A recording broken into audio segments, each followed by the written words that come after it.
As it is the court, my lord, I am still accusing of accused number 3. May this is the court, my lord. I still confirm my appearance on behalf of accused number 4. Thank you. As the court pleases, my lord, for accused number 5, Michelle initials that sitting with Miss Meyiwa, my lord. Miss? Meyiwa.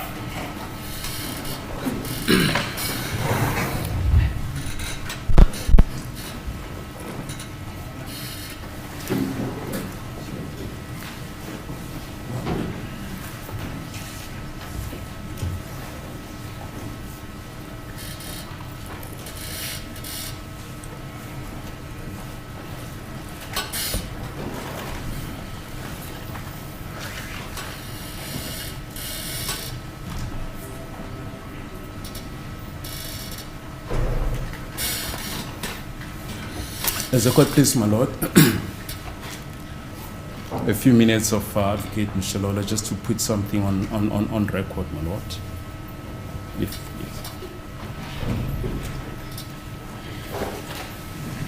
I've alerted Advocate Numalo to this fact. Yesterday, Advocate Numalo made a proposition to this witness with reference to Ms. Kelly Khumalo's statement, my lord.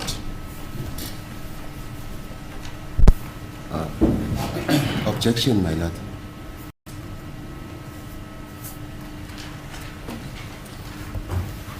My lord, I also expected my colleague, Advocate Msholola, to commence his cross-examination. It is indeed so that I had referred to the statement of Ms. Kelly Khumalo. And yesterday I had completed my cross-examination to the witness. The State Counsel at that time, he had an opportunity to raise any objection if there is something that was not put in a correct fashion to the witness during cross-examination. Not unless if he's opening my cross-examination. As a court, please, my lord, it's an aspect that we were going to raise in argument, but we feel, my lord, that if it's left unchallenged, the same proposition might be put to the witnesses, and the same proposition will remain on record. And is it not of a nature that can be dealt with through re-examination? I don't think, my lord, it's a question of interpretation of the statement, and I don't think this witness will be helpful in that regard. And it's about the construction that Mr. Numalo put on the statement. Hence, we feel that it's a matter for argument that we're going to raise at the end of the trial, but we feel that perhaps we just need to put that on record at this point in time. Do you want to put it on record through this witness? Not through this witness, my lord. Just a point that we may want to raise, my lord. And it relates to, as you are saying, it relates to the time when Advocate Numalo was cross-examining the witness. Yes, on the statement of Ms. Kelly Khumalo.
And you do not see possibility that whatever was put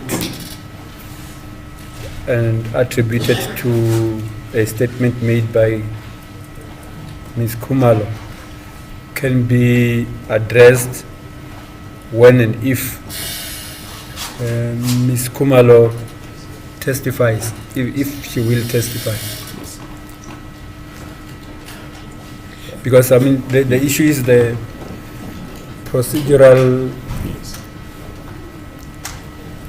exactitude that we can assign to the route we want to take in the light of, because normally in an ordinary trial these issues are ironed out in between the practitioners. Yes. And what we get on the bench is the conclusion. Now it is a contested aspect. If you ask me, out of a bit out of place in the sense that it is not anything this witness can express upon, yet it is an issue that he was asked to answer a question on, but your colleague is objecting to that. As the court pleases, Manuel, we just want to signal our intention to raise this point.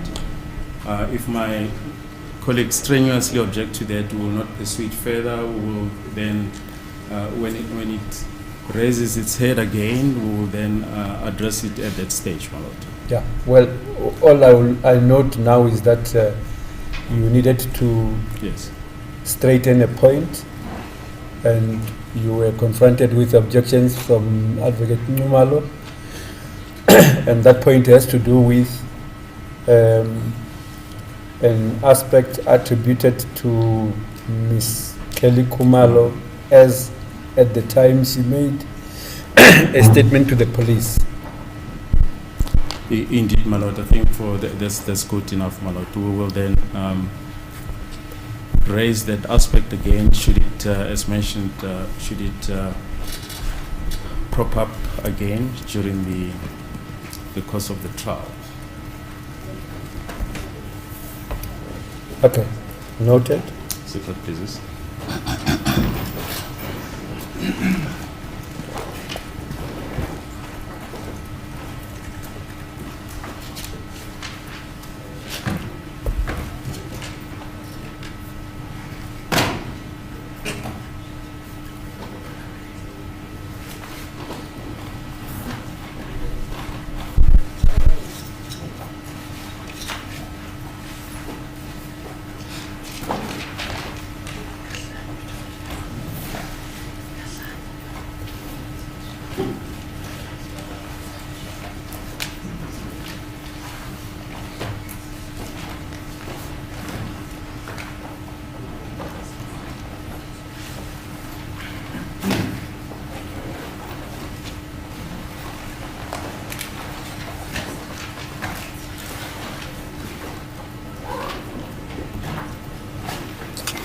Okay.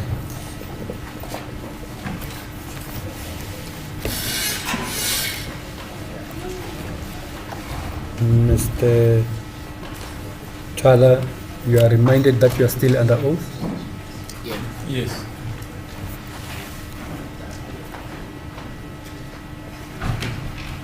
Advocate Sololo? As the court pleases, my lord. Mr. Twala,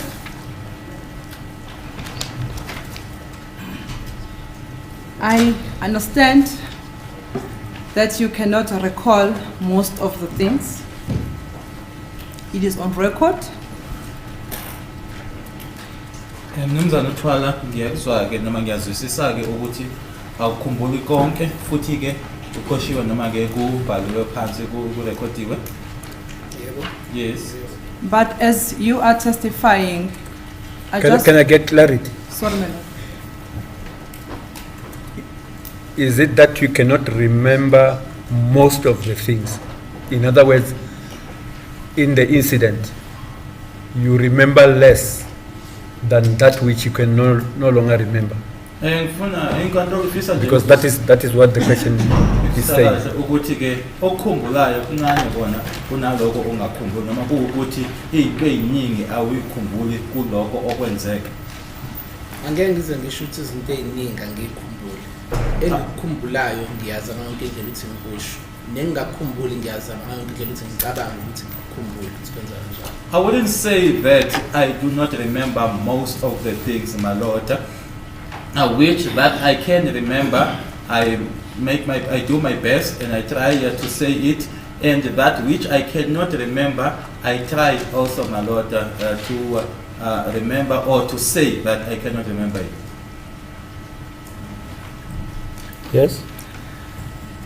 I'm saying that because when you were being cross-examined by my learned friend, defense counsel for accused number 1 to accused number 4, there were issues wherein you could not recall. So in my cross-examination, I will also be asking you in some of the instances where you have already said you cannot recall, but I sincerely need your response in my for the purpose of my cross-examination. Do you understand that? Ngikubuza lokho ngoma uma ububuza ke imibuzo abameli ke kusukela kena ke umeli mangalo loqala kuyofica ke koqede izolo umeli kaMangalo wesikwamsola wesine ubusho ke ukuthi ke awukhumbuli okunye kodwa ke kumina ke manje ngizokubuza ke nanga imibuzo nangalezo zinto oshilo ukuthi awuyikhumbuli kodwa ke ngenxa imibuzo mina ke ngibuza ngizocela ukuthi uphendule noma uphendule. I'll try by all means to do that.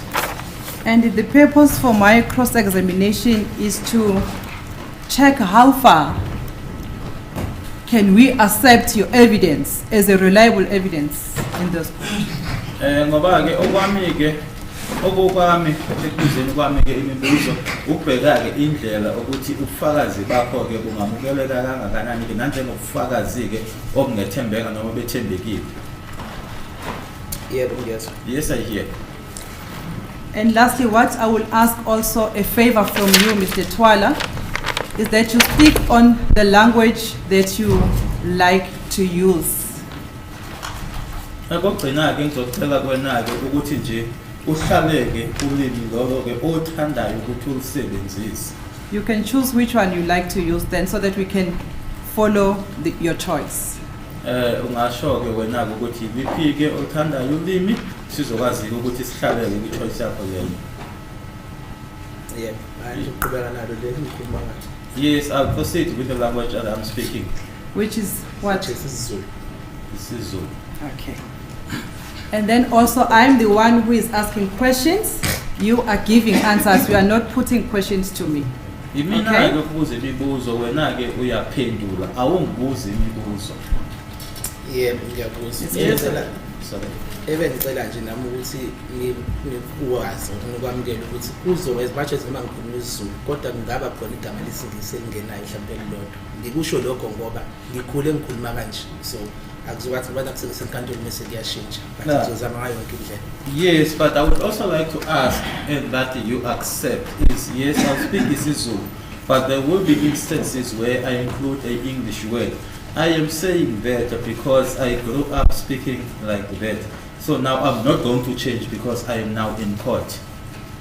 Unfortunately, we have to follow the process and the procedure in court. We have to choose one language and follow it. Ngeshwa ke kunendlela ke ekwenziwa ngayo ke enkantolo la khona ke fanele ukhethe uyilandele futhi. Yes, I hear. Let's start, Mr. Twala. Are you related to Longe Twala?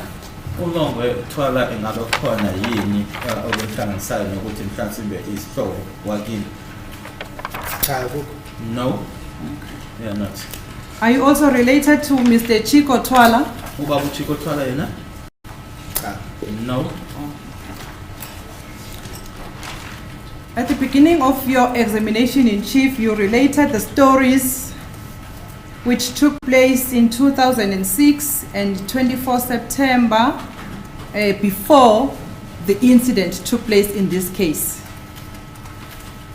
You remember that? 2006. 2006, yes, and 24 September 2014, before the incident took place in this matter. Can you repeat the September date? My apologies. 24 September. Okay. Can you repeat the whole question? Also, sorry, my lord. At the beginning of your examination in chief, you related many incidents which took place before the date of the incident in this case. Yes. Is it correct, my lord? Thank you, my lord.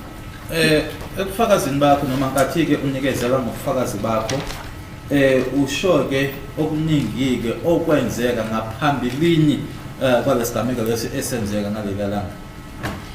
Yebo ngiyakuzwa. Yes, I hear you. Yes.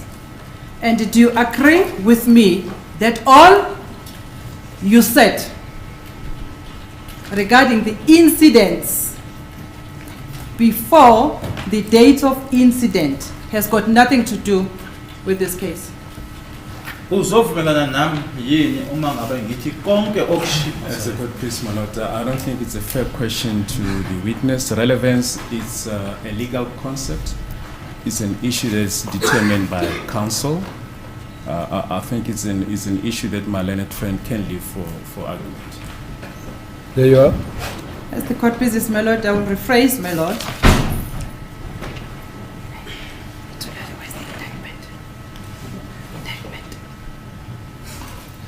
Yes. Just a minute, my lord. Thank you.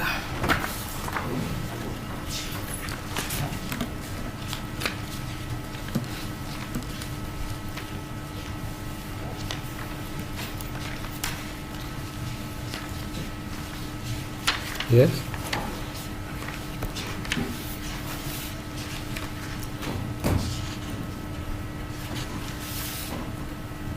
Thank you, my lord. Mr. Twala, do you confirm that the date of the incident in this case took place on the 26th of October 2014? uyavuma yini ukuthi lokho kwenzeka kubeqala kwenzeka zi-26 October 2014? Yebo ngiyavuma. Yes, I agree.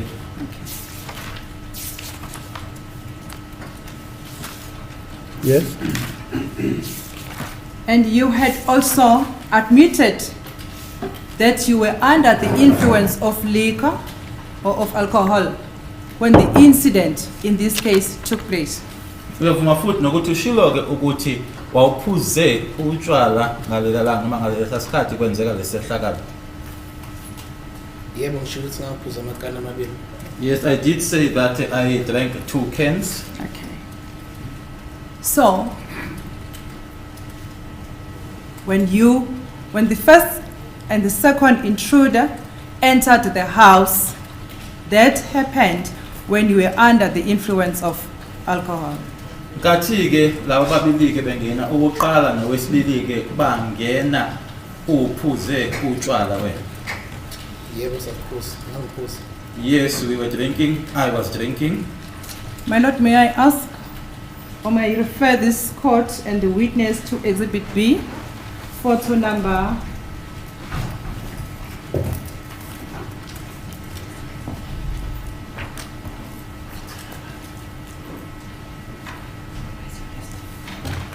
photo number 33. I've asked the state to prepare the Exhibit B, my lord, so that it can be beamed out for the ease of reference to this witness.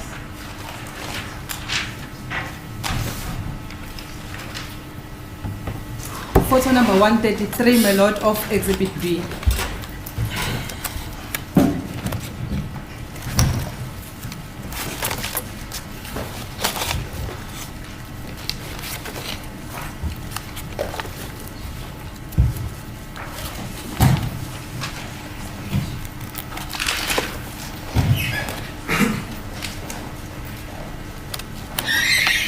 Yes.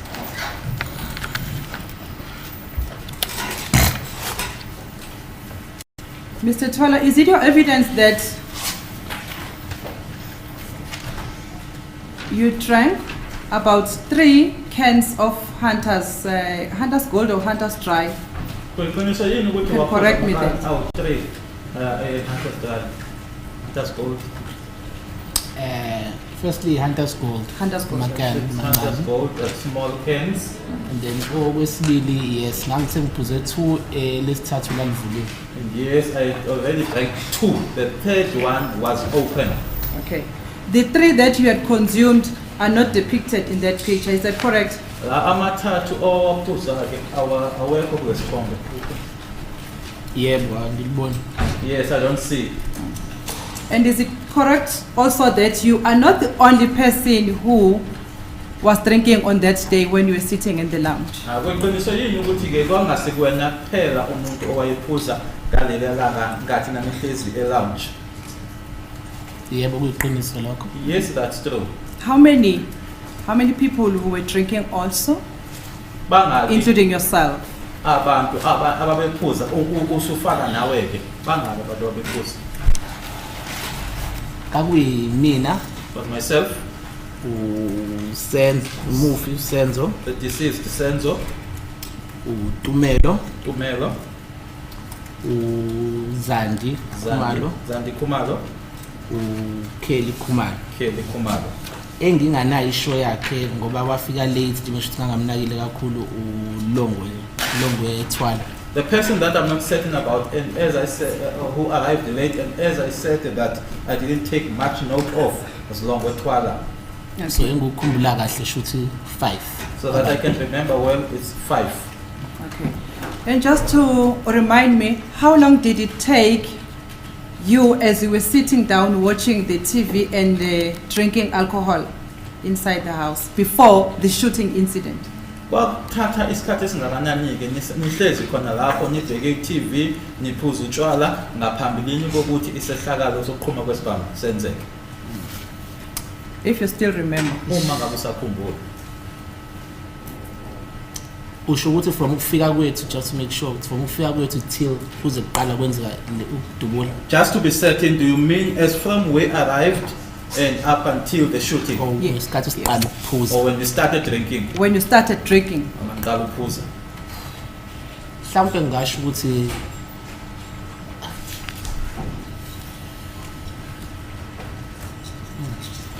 up 2 hours. Maybe I can say maybe 2 hours. Because azange sifike sathi siyaphuza. Because we didn't just arrive and then started drinking. Okay. And as we have said, about 7 people were consuming liquor inside the house. 5. Oh, sorry, my lord. 5 people that you have mentioned. What about 5 abantu okhulume ngabo ababephuza utshwala? Ababephuza, yeah. Yes, who were drinking. And obviously you, all of you, when I'm saying you, all of you had consumed alcohol more than what is depicted in that picture. In other words, more than the 2 cans that are depicted in that picture. Futhi ke nani phuze usho nonke ke labo babe lapho ke nani phuze ngaphezulu kwalokhu okukhonjiswayo ke noma okuveziwe la esithombeni. Sorry. Practical. Yebo. Yes. Insane. That you're right. Okay. Thank you. Let's move on now. Then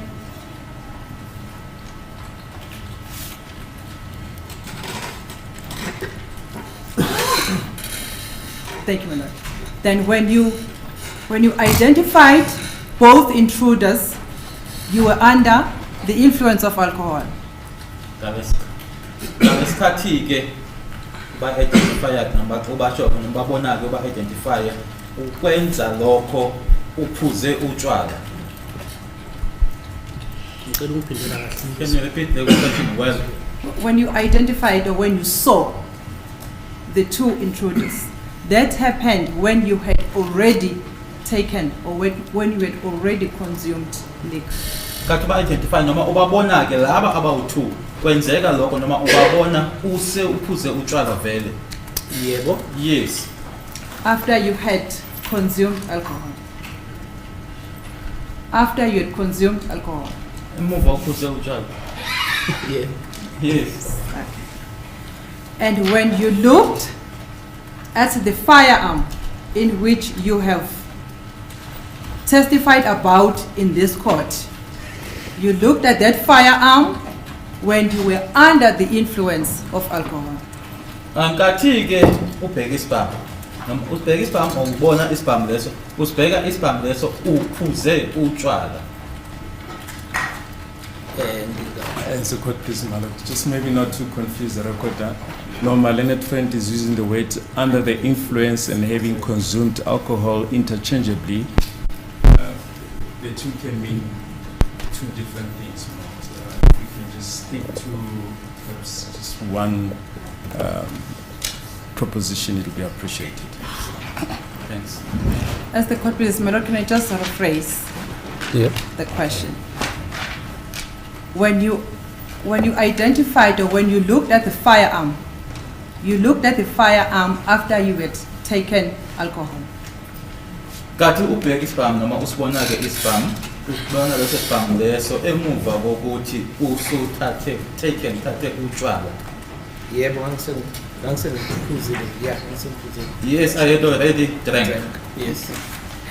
And when the shooting took place inside the house, it took place after you had taken alcohol. Ngesikhathi-ke noma ngalesikhathi sekudutshuka noma sekuqhuma ke isibhamu phakathi endlini, lokho kwenzeka emuva kokuthi usuphuzile noma usuthathe utshwala. Yebo. Yes, I hear you.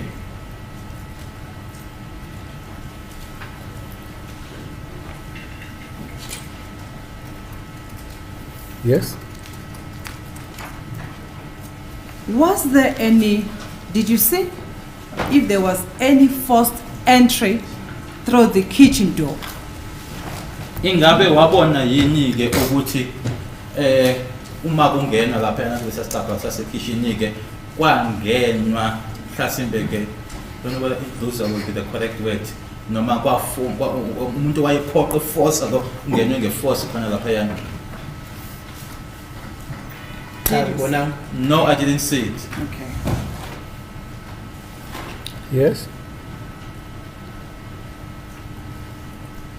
Mr. Twala, I know that it is your evidence that you did not come back to the house from hospital. Ngiyazi ukuthi kubufakazi bakho noma ushilo ukuthi ukusuka esibhedlele awubuyelanga endlini futhi.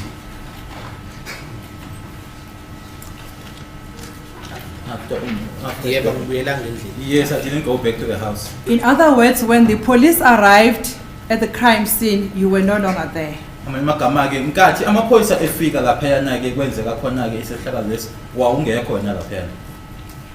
Cha, ngangingekho. No, I wasn't there. And had you remained in the crime scene, the police would have found you and possibly the examination for the blood test would have been, can I just rephrase, my lord?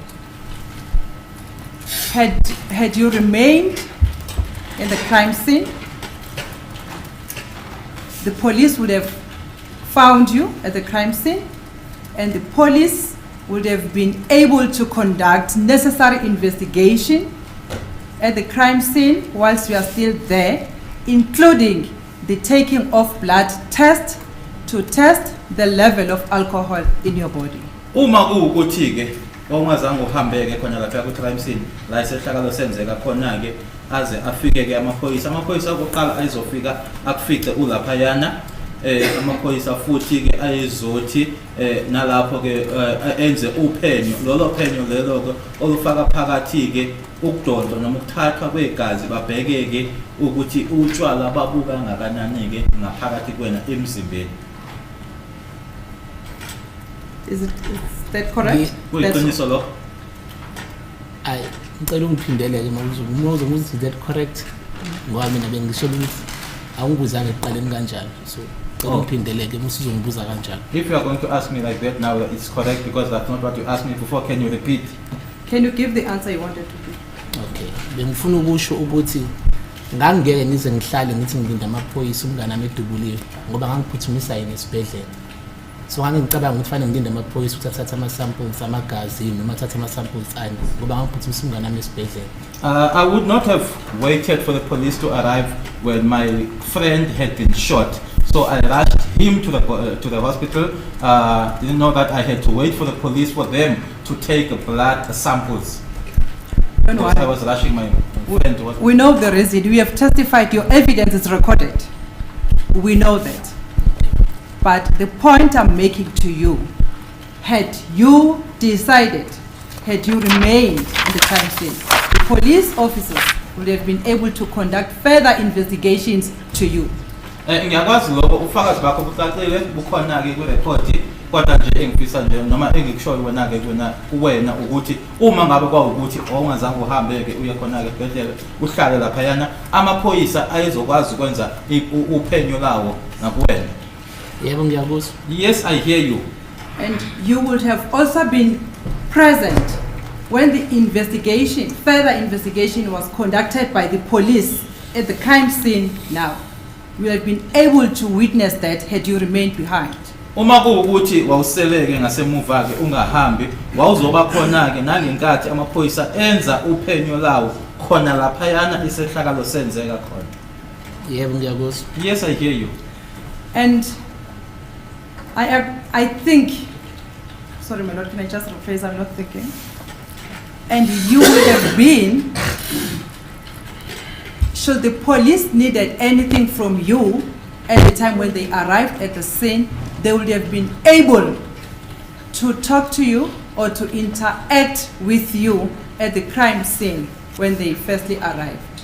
Uma kuwukuthi kwakukhona ke amaphoyisa ayezokufuna kuwena babezoba nalo ke ithuba noma bezokwazi ke ukuthi bakhulumisane nawe ngathi befika ukuqala. Yebo ngiyakuzwa. Yes, I hear you. Yes. And that further investigation, my lord, with the leave of the court, if this question will be allowed, and that further investigation that was going to be concluded by the police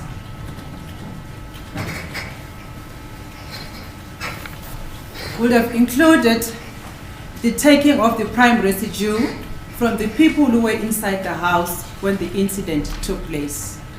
Lolo penyo lolo. If the question is allowed, my lord. I'm asking myself, how will he know? That's the court business, I'll rephrase, my lord. It sounds like something which falls within the ambit of routine exercises, As the court but business. taking into consideration that we are talking to a layperson. A I don't- layperson. I I'll don't know how rephrase, to my say. lord. Thank you, And Mala, just to add to that, we are deep in the realm of speculation as to what might or might not have happened.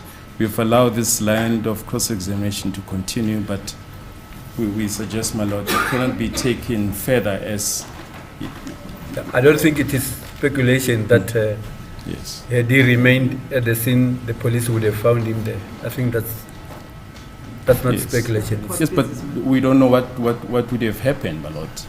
Yeah, no, It's- as to what would have yes. happened, it's another, but Yes. that it's not all speculation. Some of it is speculation, I agree. As a court places. Yes?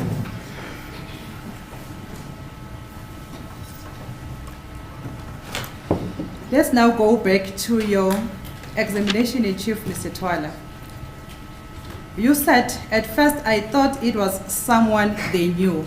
I'm referring to the first intruder that entered inside the house. Asibuyeleke kubufakazi bakho kubunhloko kathi ke umshushisi ke kuyena abokholayo uthe ekuqaleni wacabanga ke noma ucabanga ukuthi umuntu abamaziyo. Sikhuluma ngalo wokuqala ke owangena.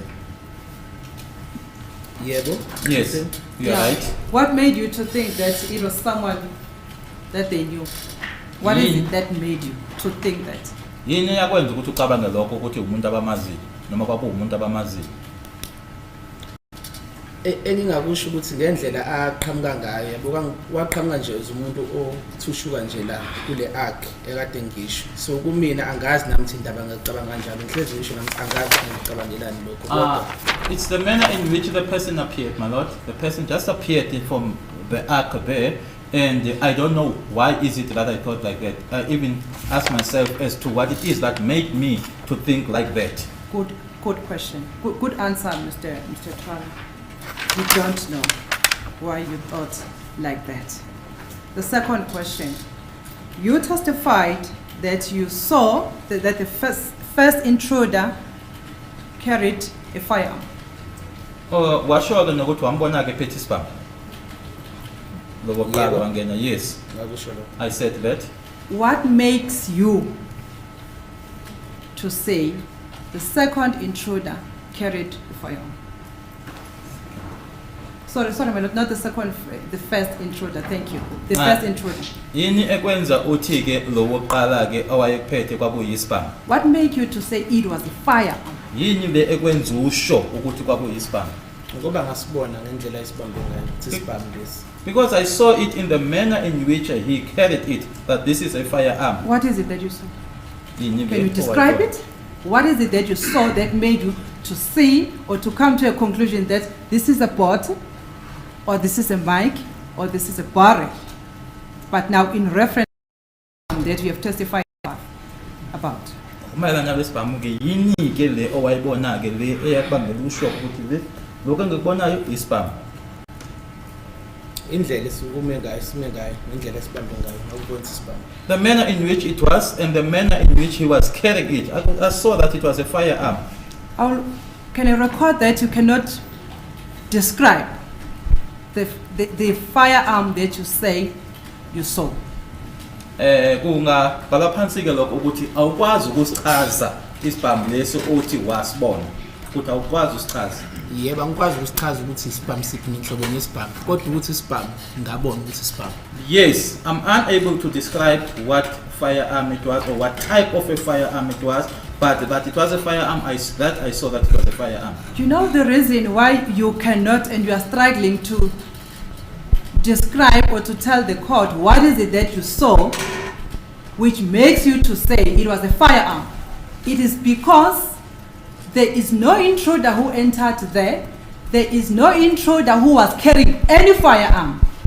If there was any intruder who entered carrying a firearm, would have been able to tell this court, to assist this court, that I saw at least the barrel or the back part of the firearm or anything that you came to your mind to realize that it was a firearm. You are unable to describe it, and we have been asking this question around and we are unable to give the answer because there was no firearm that you saw on the date of the incident.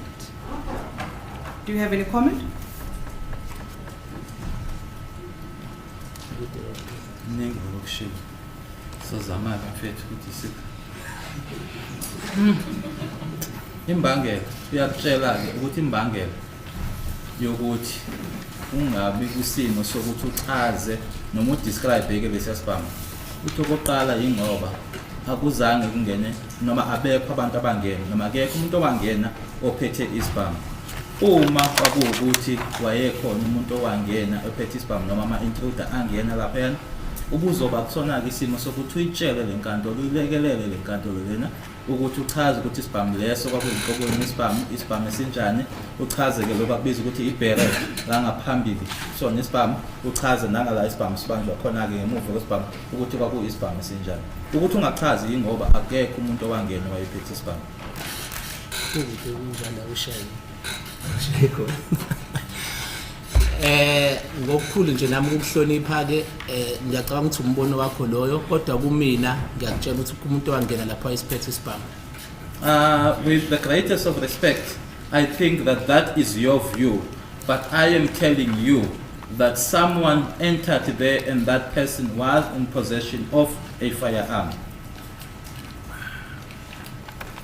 There is no person who can fail even to tell the court that I saw a barrel or I saw the backside of that weapon, and that is why I concluded that it was a firearm. I'm just putting an example. I only caught the second part. Sorry, advocate.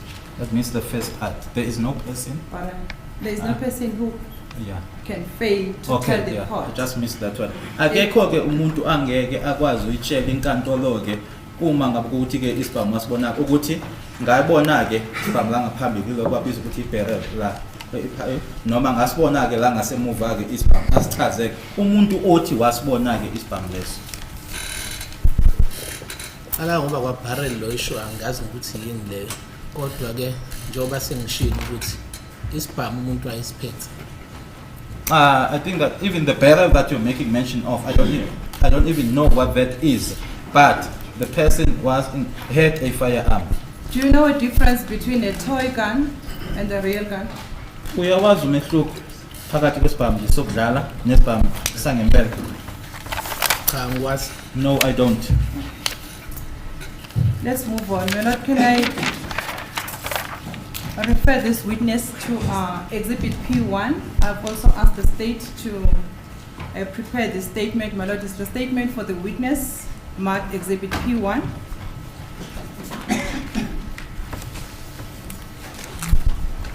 Dated 28 October, my lord.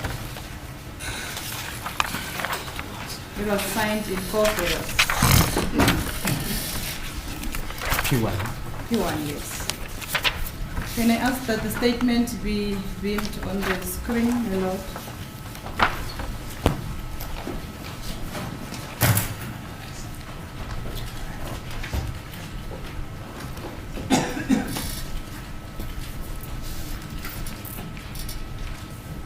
Okay. Mr. Toya, let's move on now. We have failed to describe the firearm, okay? Let's move on. Now, the suspect, you say the suspect demanded some items. You remember that part of your evidence? Asindluleke nanje ngoba ke ungakusimeka noma ungakwazi ukuthi usichaze isibhamu. Ushilo ke ukuthi ke umuntu lona ke wase efuna ke lokhu okushilo ukuthi wakufuna. Yebo. Yes.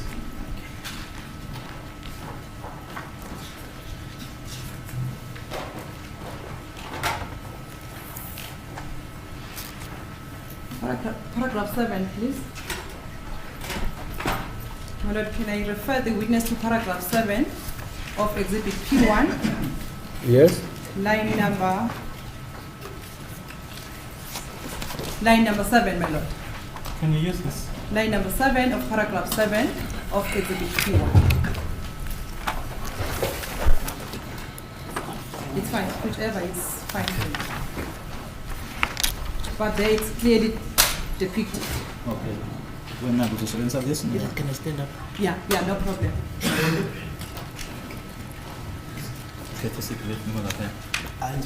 Okay.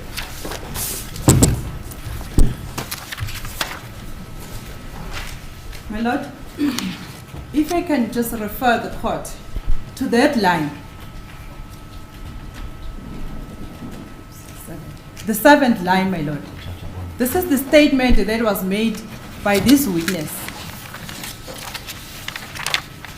And the 7th line read as follows, my lord. With the level of the court, can I just read it as is? Because it's part of the evidence, my lord. What I'm going to read into the record. Yes. It says, one had a firearm in his hand and said, "Futek, cell phones and money." Do you see that? Yes, I see it.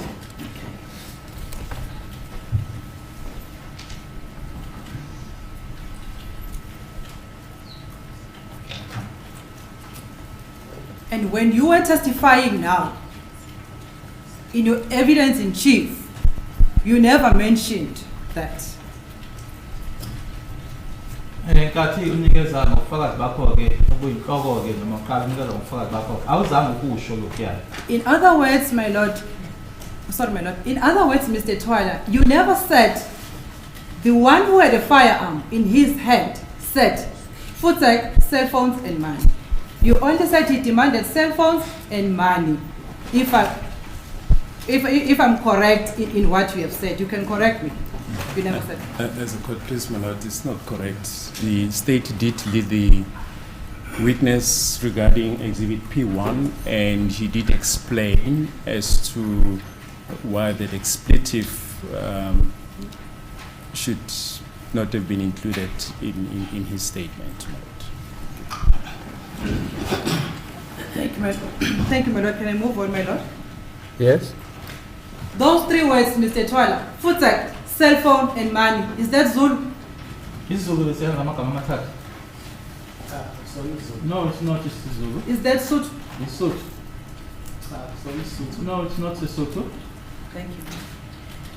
You have been grilled in this court to specifically explain in what language did the intruder demanded the cell phone. You remember that? Yes.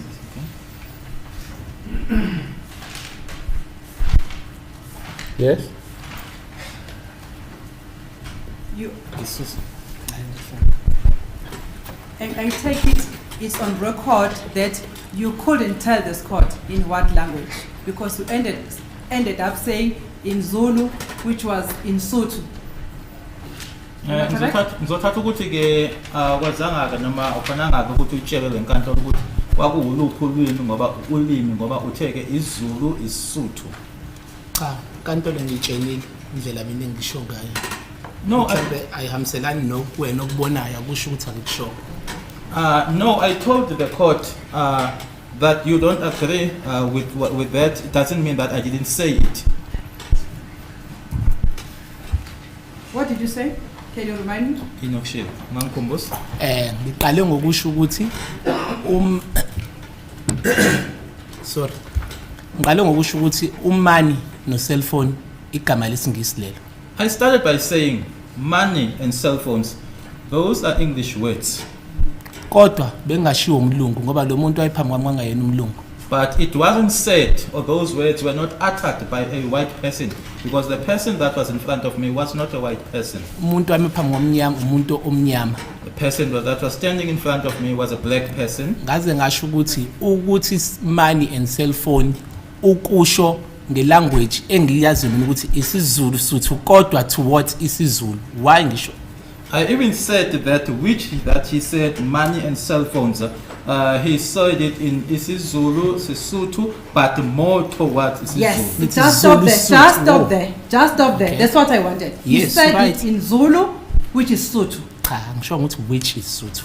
I didn't say which is. You said in Zulu? Okay, isiZulu. Ngiqedela. Yes. Can I finish? Ngicela ukuqedela ke mase uyangibuza. Yes. Ngithe mina ukhulume ngesizulu Sotho kodwa to what isiZulu. Why? I said Zulu Sotho Okay. towards isiZulu. Okay. Why ngisho Just njalo? end there. Just stop there. Okay. There is no language referred to Zulu Sotho. It's either Zulu or Sotho. Alukho ke ulimi ekuthiwa isiZulu Sotho. Abe isiZulu noma isiSotho. Ungasungilinde ngikuchazele ukuthi why ngisho njalo. Angithi uyangibuza imibuzo uthe ngikuphendule ianswer. Ngilinde ngikuqedelele. If you were to wait for me isiZulu. to answer, isiZulu somuntu okhuluma umuntu wasemlasi nesizulu somuntu okhuluma umuntu wasekatlehong for example or Soweto nesizulu esikhulunywa umuntu mhlawumbe wasenkandla or kuphi asifani leso sizulu. bambe lapho ke.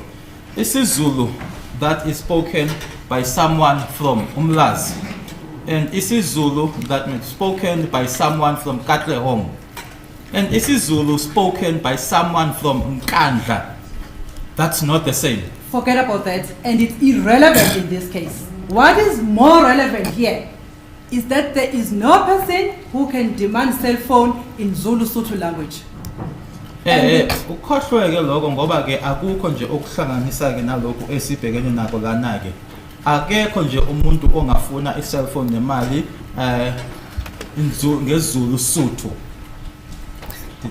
And the reason, can I proceed, my lord? Yes? Thank you. And the reason why you are saying so is because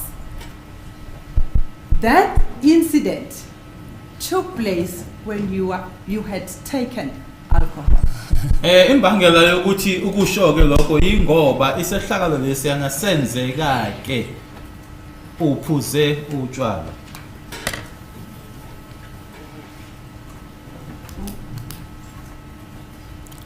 You want to respond? Cha, angizophendula. No, I want this one. Very good. My Lord, I think it's the good time to take for the short adjournment now, my Lord. For 15 minutes, my Lord.